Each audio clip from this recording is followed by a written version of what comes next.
They're gaming electoral maps. They're using highly partisan and in some cases apparently racial gerrymandering to tilt elections in favor of Republicans before a single vote is cast. We used to talk about the big lie as history, as something that ended on January 6th. But what if that same playbook never stopped? What if it simply evolved? Tonight, we're seeing what looks like the big lie 2.0, already rehearsing for the next few election cycles. And the question is no longer if Trump will try again, it's how soon he already has. Before we dive in, comment where you're watching from and don't forget to like and subscribe. You remember how we used to talk about the big lie, Trump's denial of the legitimacy of the 2020 presidential election and his attempt to change the outcome of that election in the states, in the courts, and ultimately with an attempted coup by his followers on January 6, 2021, the day on which the election was to be certified? Well, the big lie's back, but now it's forward-looking. It's the big lie 2.0, and it's already underway.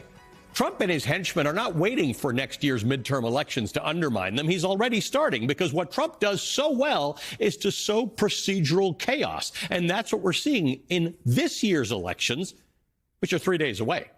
Last Friday, the Justice Department announced that it will be sending so-called federal election monitors to California and New Jersey for Election Day, the sort of people we send to other countries to monitor the safety and security of their elections. In California, they're headed to 7 counties, ostensibly to oversee the voting on Proposition 50, California's ballot initiative about redistricting, which is a direct challenge to Trump's own efforts to have Republican-governed states undertake mid-decade redistricting ahead of the midterm elections next year to gain Republican seats in Congress.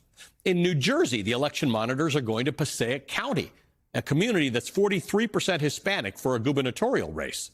Now, there are a few elections on Tuesday, so the choice of California and New Jersey, states in which the elections are run and monitored by Democratic administrations, is telling. Notice that no monitors are being sent to Virginia, where Republicans control state government, which suggests that this might not really be about oversight of free and fair elections at all. If Trump and his foot soldiers once again manufacture a fake crisis, claims of corrupt elections and rigged ballots and fraud everywhere, he can use that manufactured crisis the way he did before as the justification to interfere on a much bigger scale in more states and counties and districts that tend to vote for Democrats in 2026 and in 2028. In plain terms, this is a rehearsal. California Attorney General Rob Bonta immediately pushed back against the DOJ's announcement, saying his state will monitor. The federal government monitors themselves. Governor Gavin Newsom called it a federal intrusion into a state-run election, voter intimidation disguised as federal oversight. Election attorney Mark Elias put it bluntly, quote, "This is not the Merrick Garland DOJ. This is not the Bill Barr DOJ. This is Donald Trump's Department of Justice, and they're not sending out these monitors to protect minority voting rights. They're sending them out because they're trying to test the fence," end quote. Trying to test the fence.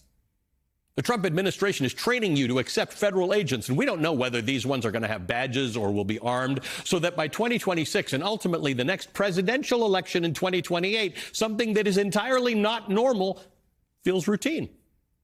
We've lived this moment already. In 2020, Trump tested the fence. He tested whether he could overturn the people's vote. He failed. So for the big lie 2.0, you can expect some major improvements to the effort to be in place. Non-compliant officials across the federal government have been replaced with loyalists.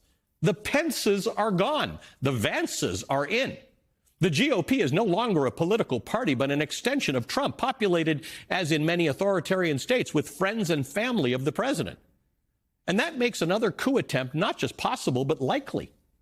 Trump's Truth Social feed is already constructing the narrative that he can use to justify election interference. Back in August, he announced a movement to eliminate mail-in ballots and voting machines, declaring, quote, "Remember, the states are merely an agent for the federal government in counting and tabulating the votes. They must do what the federal government, as represented by the President of the United States, tells them," end quote. They must do what the federal government, as represented by the President of the United States, tells them.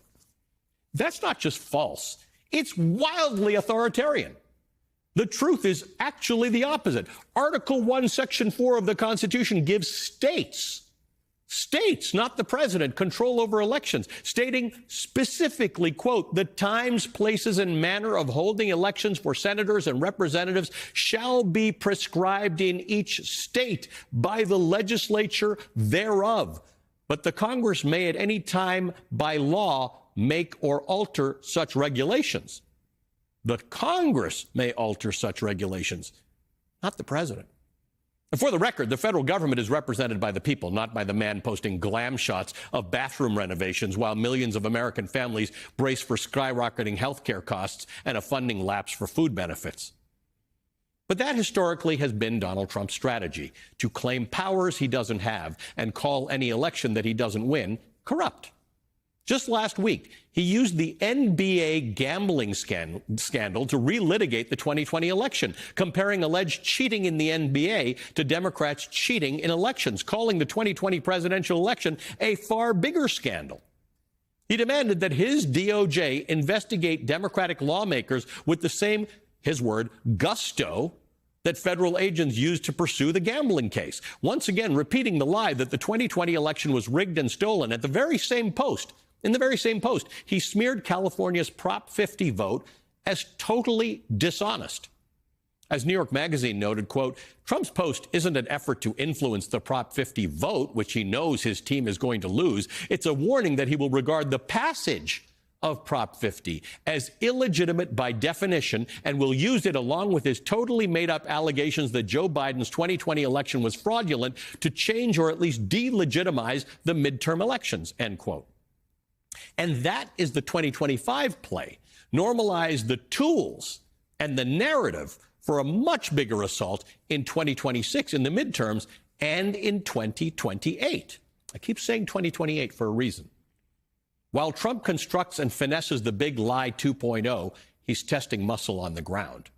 Since June, as you know, he's deployed National Guard units to Los Angeles, to Memphis, and to Washington, D.C. He's fought in court to send them to Portland and to Chicago. He's openly floated invoking the Insurrection Act to sidestep governors and courts, boasting, quote, I could send the Army, Navy, Air Force, Marines. I could send anybody I wanted, end quote. Once again, Trump is conditioning the public to accept armed federal presence where people live and eventually where they vote. Zoom into the states, and this soft rolling coup becomes even clearer. Right-wing groups have built giant voter file databases with the help of AI-driven software that enables mass challenges to voter registrations, according to the Brennan Center.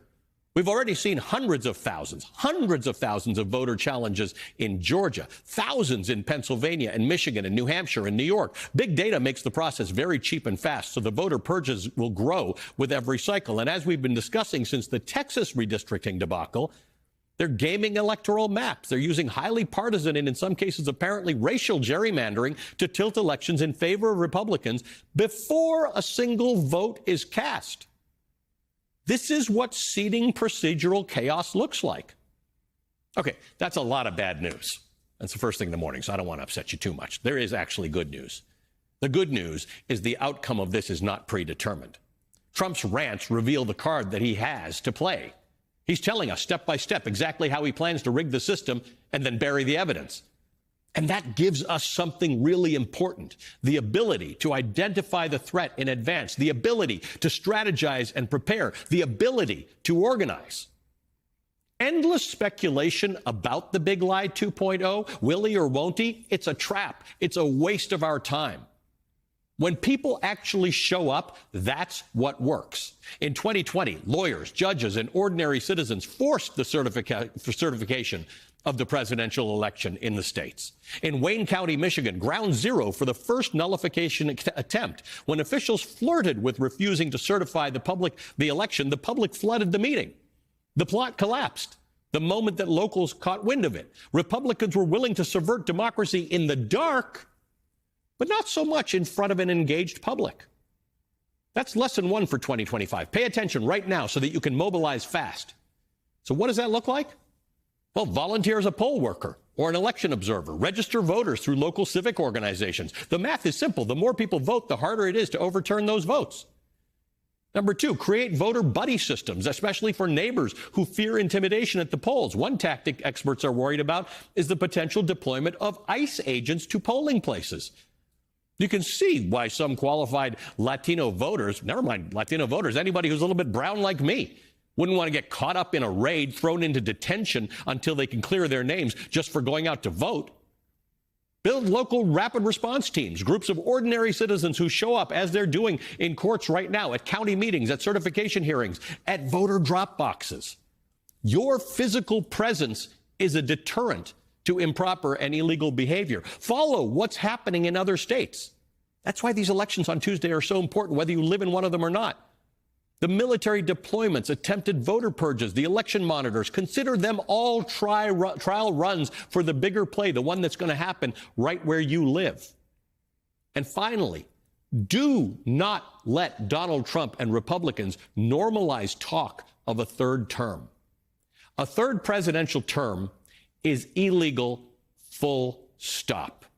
So when that one uncle floats a third-term loophole conspiracy over Thanksgiving dinner, don't let it slide.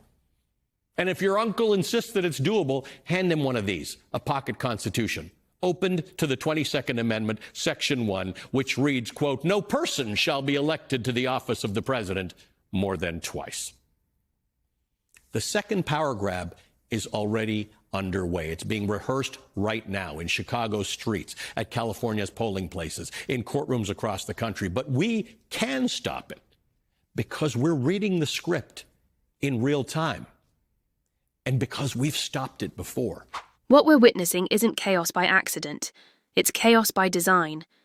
Trump's movement thrives on procedural confusion, on testing the public's tolerance for what used to be unthinkable. But awareness changes the game, because the moment people see the pattern, they can organise, volunteer and disrupt it before it takes hold. This isn't about one election. It's about whether democratic norms survive the decade. The Constitution still belongs to the people, not any one man. So what do you think? Let me know in the comments, and don't forget to subscribe for more breakdowns like this.